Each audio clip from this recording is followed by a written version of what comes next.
பயம். எல்லாத்துக்கும் பயம். படிக்க பயம், குடிக்க பயம், எடுக்க பயம்.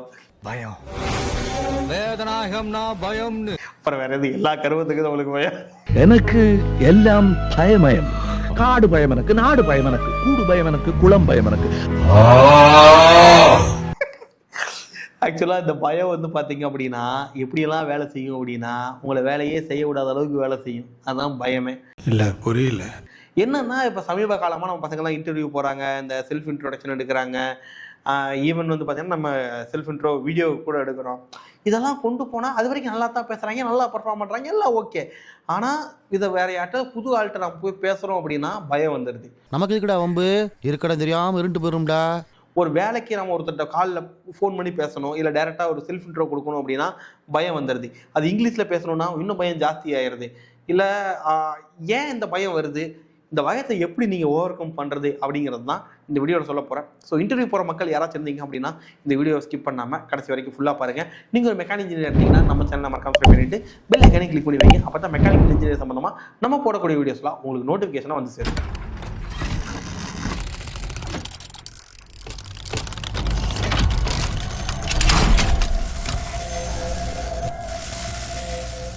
வெல்கம் ஃப்ரெண்ட்ஸ், உங்கள் கேகே எம்இசிலிருந்து. ஏன்னா இந்த இன்டர்வியூ போகிறவங்களுக்கு எல்லாமே ப்ரிப்பரேஷன்லாம் நம்ம ஆளுகளை அடிச்சிக்கவே முடியாது. நான் ஸ்பெஷலிஸ்ட். எக்ஸாம் ப்ரிப்பேர் பண்ணுறதை விட இன்டர்வியூக்குள்ள சூப்பராக ப்ரிப்பேர் பண்ணிடுவாங்க. மானை தேனே பொன்மானே எல்லாம் போட்டு ரெசிபிஸும் எல்லாம் எடுத்துகிட்டு போயிடுவாங்க. ஆனால் அங்கே போய் இன்டர்வியூவில் போய் ஒரு ஃபார்மை ஃபில் பண்ணி வெயிட் பண்ணி உள்ளே போய் உட்காந்து கச்சாட்ட செல்ஃப் இன்ட்ரோ அப்படின்னு வரும்பொழுது தான் நீ கராத்த மாசம் நினைச்சு எல்லாரும் கூப்பிட்டுக்கிட்டு இருக்காங்க. ஆனா நீ புரட்டா மாசம் இருக்கிறது எனக்கு ஒருத்தருக்கு தான் அந்த வார்த்தை தான், அதுதான் முட்டும், அதான் பிரச்சனை அங்கே. அது அந்த பிரச்சனை எதனால் வருது அப்படின்னா பயம். சரி, அந்த பயம் ஏன் வருது அப்படின்னு கேட்டிங்கன்னா இந்த வேலை நம்மளுக்கு கண்டிப்பாக வேணும் அப்படிங்கிற ஒரு கட்டாயம். ஒரு வேளை இங்கே நம்ம தப்பாக சொல்லிட்டோம்னா நம்மளுக்கு வேலையே கிடைக்காம போயிடும். இந்த வேலை கண்டிப்பாக நம்மளுக்கு வேணும், இந்த வேலை கண்டிப்பாக கிடைக்கணும் அப்படிங்கிற ஒரு மைண்ட் செட்டு தான். என்னை பொறுத்தளவுக்கு நீங்கள் இந்த பயத்தை போக்கணும்னா ரெண்டே ஆப்ஷன். ஏன்னா இது நடக்கிறதுனால அதோட கான்சிக்வன்சஸ் என்ன அப்படின்னு தெரிஞ்சுன்னா உங்களுக்கு புரிஞ்சிடும். நிறைய சொல்லுங்க, எதுக்கு ஊத்தி வைப்பான். இப்போ நம்மளே ஒன்று பண்ணுறோம், அது தப்பாக பண்ணுறோம் அப்படின்னா அந்த தப்புனால என்ன கான்சிக்வன்சஸ் வரும், என்ன பிரச்சனை பின்னாடி வரும் அப்படிங்கிறத நீங்கள் முன்னாடியே யோசிச்சுக்கோங்கிற.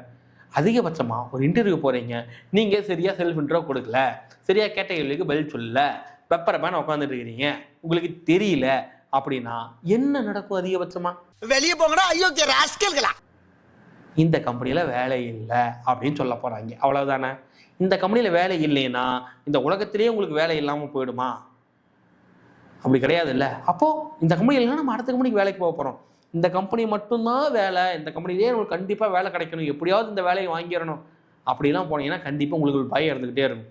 ஏன்னா என்றைக்கு நீங்கள் கமிட்மெண்ட்டும் எதிர்பார்ப்பும் உள்ளே வைக்கிறீங்களோ அப்போ உங்களுக்கு பயமும் வந்துடும்.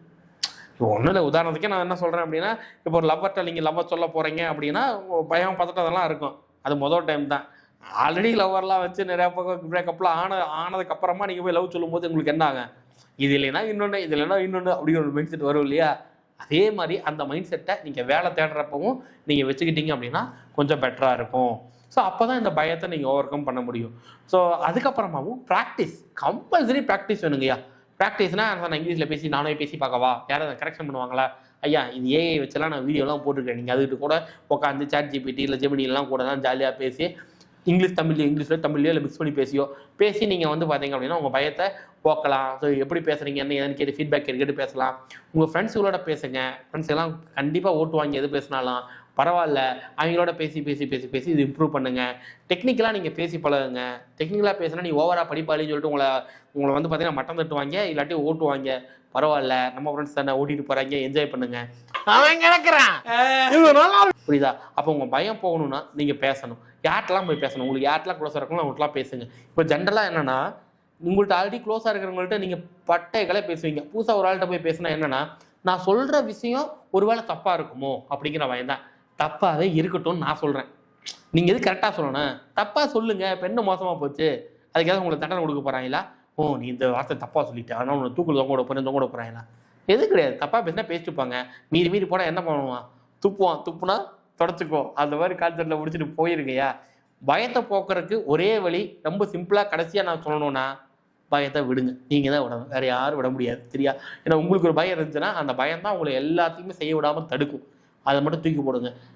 நீ உனக்கு என்னப்பா ஜாலியாக உட்காந்து கேமரா முன்னாடி பேசிட்டு போயிடுவேன், அதுக்கு கண்டுபிடிச்சி தூக்கி போகிறதுக்கு எங்களுக்கு எவ்வளோ கஷ்டமாக இருக்குன்னு நீங்கள் கேட்கலாம்.